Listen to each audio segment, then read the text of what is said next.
Viens dans la forêt, le monde de Kingsley. Viens avec nous, tout va changer. Là-bas on est vraiment bien. Tu vas t'amuser et aussi chanter. Nouveaux amis, tu vas rencontrer. Viens dans la forêt avec nous. Viens dans la forêt avec moi. Le monde de Kingsley s'ouvre à toi. Bonjour tout le monde. Qu'est-ce qui se passe? Ma mère veut que je range la maison, mais j'ai pas envie. Oui, et chez moi, on veut que je lave les carreaux. Mais c'est trop compliqué. Moi, ça me tue. Qui aime travailler, de toute manière? Ce qui serait bien, c'est de jouer tout le temps. Bien. Ça me rappelle quelque chose qui s'est passé ici même il n'y a pas si longtemps. Kingsley, la course est déjà demain. Faut qu'on mette à construire cette voiture. Vite! Aaron, tu sais que tu peux compter sur nous. Pas vrai, Monk? Non, le travail, c'est pas pour moi. J'aime pas trop ça. Non, mais... Monk, parfois on n'a pas le choix, faut travailler. Hey, jolie fleur, un petit chant pour nous? C'est pas si facile, mais il faut que ce soit fait. Y a toujours un travail pour nous. Le faire avec joie, oui c'est sûr ça aiderait. Y a toujours un travail pour nous. Si personne ne se met, qu'est-ce qu'on mangerait? Si personne ne faisait de livres, qu'est-ce qu'on lirait? Sans professeur, comment apprendre à calculer? Et sans astronaute, est-ce qu'on lancerait des fusées? C'est pas si facile, mais il faut que ce soit fait. Y a toujours un travail pour nous. Le faire avec joie, oui c'est sûr ça aiderait. Y a toujours un travail pour nous. Si on ne tombe pas le gazon, non, quel cauchemar! Et si personne ne sort les poubelles, oh, quelle horreur! S'il n'y avait pas de médecin, comment faire pour se soigner? Et sans menuisier, comment faire pour se meubler? C'est pas si facile, mais il faut que ce soit fait. Y a toujours un travail pour nous. Le faire avec joie, oui c'est sûr ça aiderait. Y a toujours un travail pour nous. Y a toujours un travail pour nous. Bon, eh bien, Monk, qu'est-ce que tu en dis? Ouais, c'est une bonne chanson. Mais je suis juste un petit castor fatigué, tu vois. Et comme je t'ai dit, du travail, j'en ai pas besoin. Ouais, eh bien moi, en tout cas, il faut que je m'y mette. J'ai du pain sur la planche. Je vais t'aider, Aaron. Dis, tu crois vraiment qu'on aura fini tout ça pour demain? Oui, je crois. Mais ce sera un sacré boulot, hein? Ça, ouais. Vous feriez bien commencer. Ça va pas faire trop de bruit, au moins. Non. Tu sais, la Bible raconte l'histoire d'un homme qui avait une tâche importante à accomplir. Un très très gros travail, en fait. Mais il a travaillé et ne s'est pas arrêté avant que tout soit fait. Ouais, Monk, il a travaillé sans arrêt, jusqu'au bout. Ah, une histoire. Alors ça, par contre, je crois que ça me ferait plaisir. Oui? Eh bien, écoute donc cette histoire qui parle de l'assiduité. Mais que veut dire assiduité? Ça veut dire être dynamique et pas paresseux. Je ne crois pas que j'ai envie d'entendre cette histoire. Raconte-nous l'histoire, Kingsley. Moi, je veux l'entendre. D'accord. C'est l'histoire d'un homme qui s'appelait Néhémie et du grand mur qu'il avait à construire tout autour d'une ville. Tu es prêt, Monk? Vas-y toujours, Kingsley. Là, je crois que j'ai tout ce qu'il me faut pour être bien à l'aise et t'écouter. Eh bien, cette histoire s'est passée il y a longtemps dans le lointain pays de Perse. Beaucoup de Juifs de Jérusalem vivaient là-bas, en Perse, parce qu'ils avaient été faits prisonniers et déportés dans ce pays lors d'une grande guerre. Artaxerxès, le roi de Perse, avait fait de l'un des Juifs son conseiller personnel. Cet homme s'appelait Néhémie. Néhémie était un homme sérieux et le roi lui donnait toute sa confiance. Un jour, Néhémie est tout triste devant le roi. Ça n'est pas son habitude, alors le roi lui dit « Tu as l'air si triste, pourtant tu n'es pas malade, qu'est-ce qui ne va pas ?» Néhémie répond « Majesté, je ne peux pas m'empêcher d'être triste. En effet, Jérusalem, la ville où mes ancêtres sont enterrés, est détruite et ses portes ont été brûlées. » Alors le roi lui demande « Qu'est-ce que tu attends de moi ?» Néhémie prie Dieu, puis il répond au roi « Si tu le veux bien et si tu es content de moi, laisse-moi aller à Jérusalem, dans la ville où mes ancêtres sont enterrés. Je voudrais la reconstruire. » Le roi accepte que Néhémie parte et lui donne des lettres pour les gouverneurs des régions que Néhémie doit traverser afin qu'il puisse rejoindre son pays en toute sécurité. Le roi envoie aussi des soldats pour accompagner Néhémie, ainsi que des matériaux pour reconstruire les murs. Mais les gens qui vivent maintenant à Jérusalem ne veulent pas que quelqu'un vienne s'occuper du bonheur des Israélites. Sanballat et Tobia sont de ceux-là. Entre-temps, Néhémie arrive à Jérusalem et il examine attentivement les murs qui entourent la ville. Il voit qu'il y a beaucoup de trous et que le feu a détruit les portes. Alors il dit à ses hommes « Au travail, reconstruisons ces murs. Ainsi nous pourrons de nouveau être fiers de notre ville. » Tous sont pleins de courage pour ce beau projet. Néhémie organise et dirige les travaux. Chacun donne le meilleur de lui-même en suivant son exemple dynamique et assidu. Quand Sanballat et Tobia apprennent cela, ils viennent se moquer de Néhémie et de ses hommes en leur disant avec mépris « Qu'est-ce que vous faites là? Vous vous rendez compte? En vous mettant à reconstruire les murs de cette ville, vous vous révoltez contre le roi !» Mais Néhémie et ses hommes n'arrêtent pas pour autant de travailler et de prier. Chacun travaille de tout son cœur et le mur se reconstruit. Mais alors qu'il est déjà réparé à mi-hauteur, Sanballat, Tobia et leurs hommes viennent attaquer les travailleurs et tentent de mettre le désordre dans la ville. Mais avec l'aide de Dieu, Néhémie réussit à les repousser.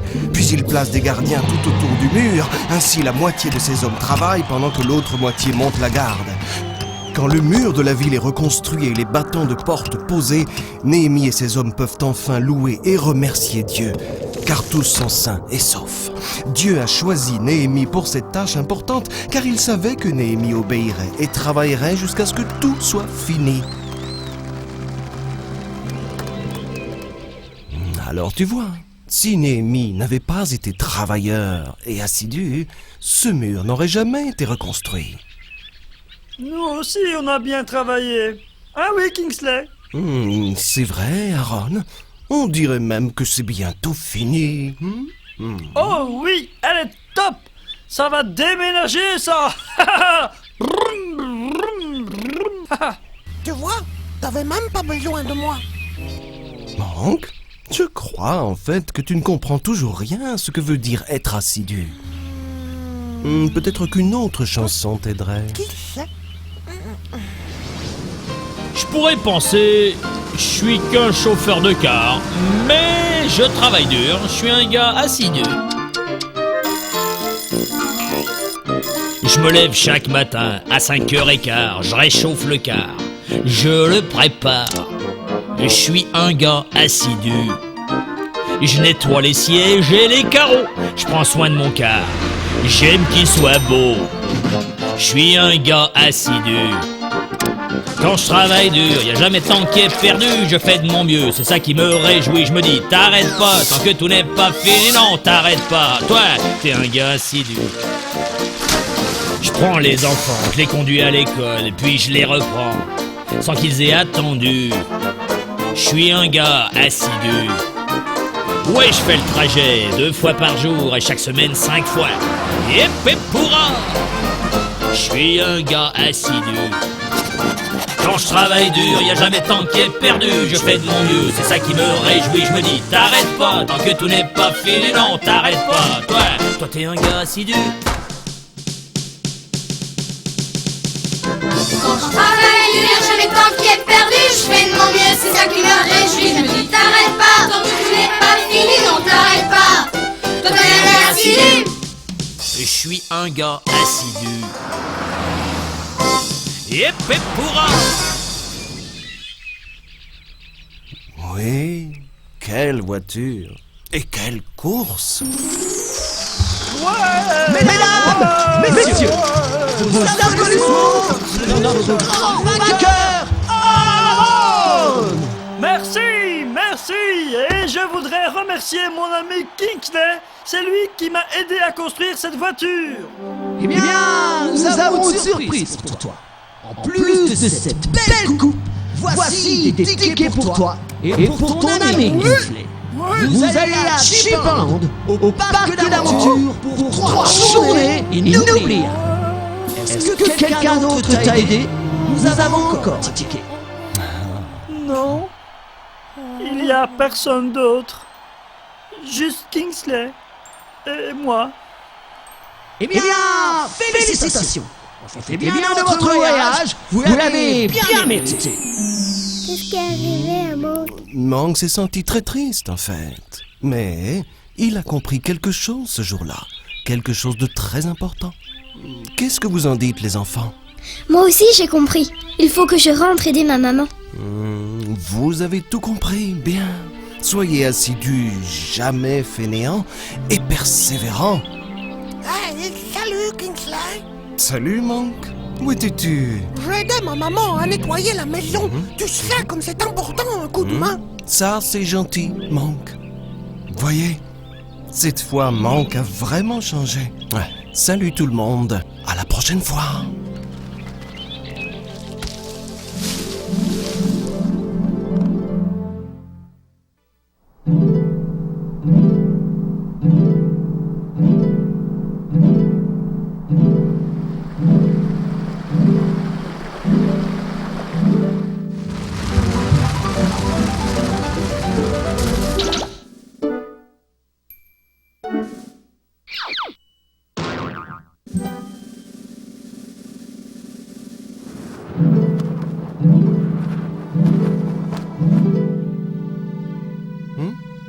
Salut. Je suis occupé à poser de nouvelles cordes sur ma harpe. Mais laissez-moi vous parler d'un homme dont l'histoire est racontée dans la Bible et qui s'appelle Néhémie. Néhémie était travailleur et courageux. Je connais une chanson qui parle de Néhémie, je voudrais la partager avec vous.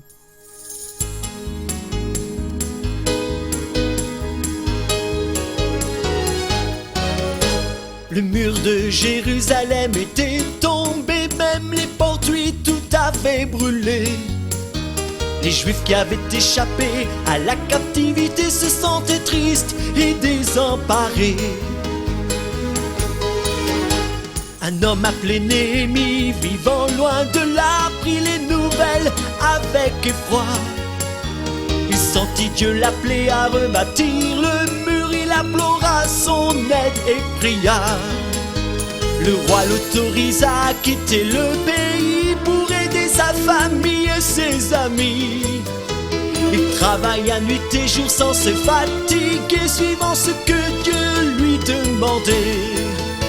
Montons ce mur, criait Néhémie, montons ce mur, qu'il soit haut et fort.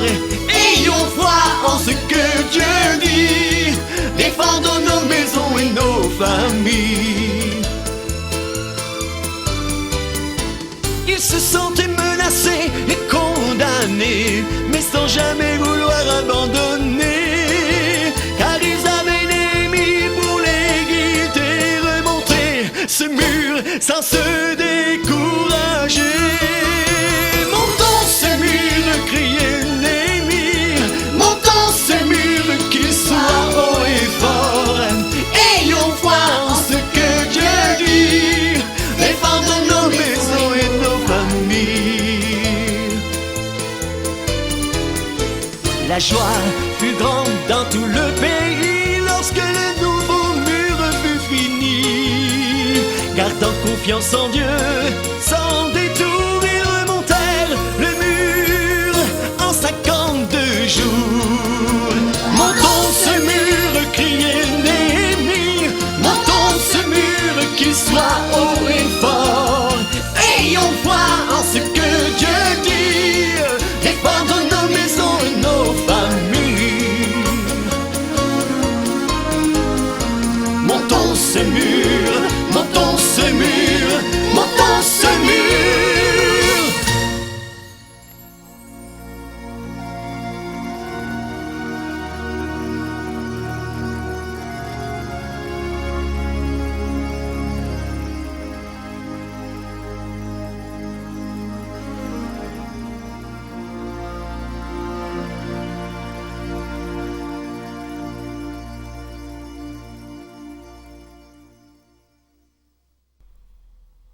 Un travail fini et bien fait rend toujours tellement heureux.